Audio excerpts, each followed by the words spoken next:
Welcome back, ladies and gentlemen, to our third webinar interview. Our next event is fast approaching, so we wanted to get you ready.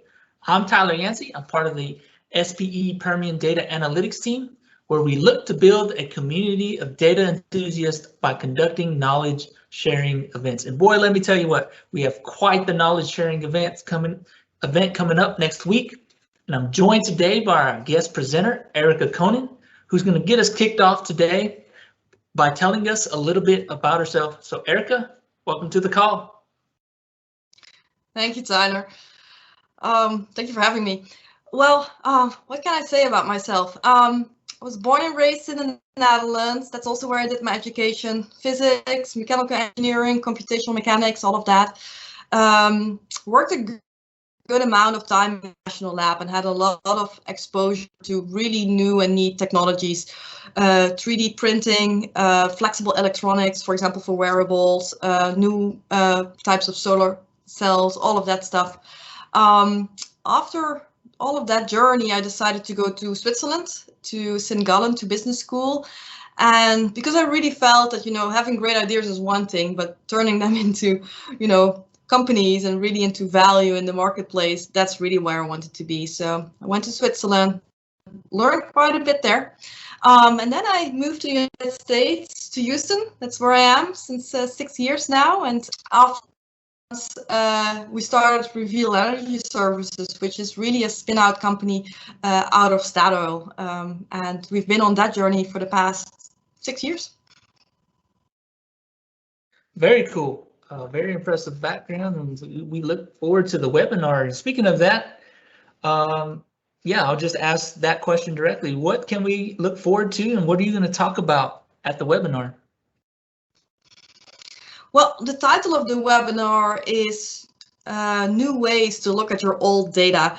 And it doesn't have to be really old data, but what we know is that over the lifespan of those unconventional wells, a ton of data is being collected, coming all the way from drilling, geology, completions with all the diagnostics, and then ending in production. And what we really wanted to do is build a integrated platform that enables for you to bring all that data together, but in a very simple and intuitive way, so that you can almost intuitively feel and interact with this data.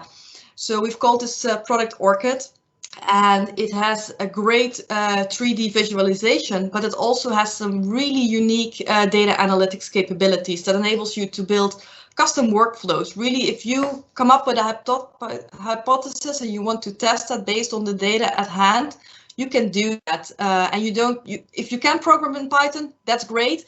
If you don't, you can still use this software. And I think that makes it pretty unique. That is definitely on track with what we're trying to get across here for the data enthusiasts, and we look forward to that event. So I kind of wanted to get to know you a little bit more, and I know you've had a long journey, and of course, to get to where you are in your career right now. I'm an avid reader. I like reading financial books, so I'm very interested in books that people read. So I guess my first question is, if you could read one book again for the first time, which book would it be, and why? Huh. Oh, that's a very good question. I like reading business books also, but what I really always like to read are history books and biographies, and the biographies really of people that have moved the needle either in technology or in science. Oh boy, there are many. Maybe reread the book of Elon Musk. I think the book has come out already a few years ago, but sometimes I just like to pick it up again because he's always so at the forefront of the news. Maybe a little older.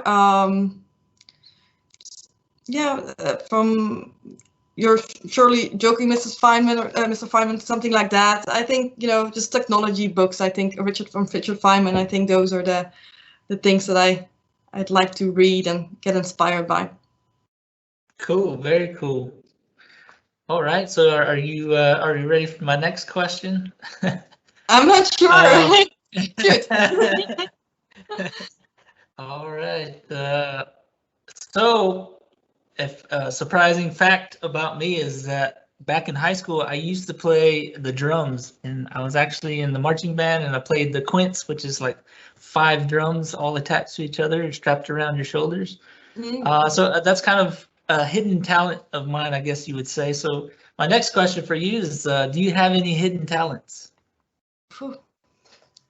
Hidden talents. I do enjoy doing stained glass a lot. I have a little workshop here, and every Saturday when I'm done with everything, I just go there. And when you do stained glass, it's kind of a whole process. Of course, you first make a design and you pick out your glass, and then there is a process where you have to cut the glass. And cutting glass is actually making a little scratch and then breaking it and hoping it follows that scratch that you've just made. So it's very much hydraulic fracturing. You really hope that crack is running in the right place. Yeah, so I would say doing stained glass. I think that's I enjoy that a lot. Now everybody knows. All right, yeah, that's a very, very cool hobby to have and hidden talent. So yeah, I mean that's kind of wrapping up our interview, and I wanted to let everyone know that if you're out there and you're looking to tune in, if you want to learn about how to bring sources together, drilling information, geology information, production information, and create these workflows, Erica Conan is here to show you how to do that and show you a little bit of what she does at Reveal, and offers something up that can help inspire or get you going in the right path, or just learn about data science if you want to learn more about that realm, if you're just interested in tuning in. So Erica, thank you very much for stopping by and doing this interview, and we look forward to seeing you next week, and we look forward, and I know it's going to be a great event, and look forward to seeing everyone there. So until next time, appreciate everybody. Thank you all.